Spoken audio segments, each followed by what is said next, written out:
গল্পের শিরোনাম একটি খেজুরের প্রতিদান। গল্প। রাসূলুল্লাহ সাল্লাল্লাহু আলাইহি ওয়াসাল্লাম এর যুগে একজন গরিব সাহাবী ছিলেন, যিনি প্রতিদিন কঠোর পরিশ্রম করতেন, কিন্তু ঘরে সেভাবে খাবার থাকত না। একদিন তিনি একটি মাত্র খেজুর পেয়েছিলেন, সেটিই ছিল তার একমাত্র খাবার।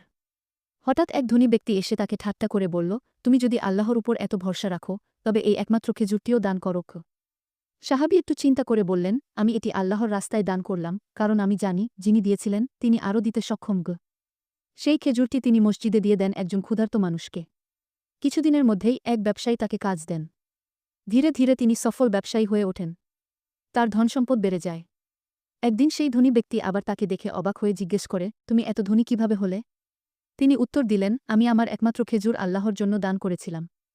আর আল্লাহ আমাকে ফিরিয়ে দিয়েছেন অগণিত খেজুরের সমান রিজিক। শিক্ষণীয় বিষয়। আল্লাহর উপর তাওয়াক্কুল, ভরসা এবং ছোট্ট দানও যদি আন্তরিকতার সাথে করা হয়, তবে তার প্রতিদান হয় বিশাল।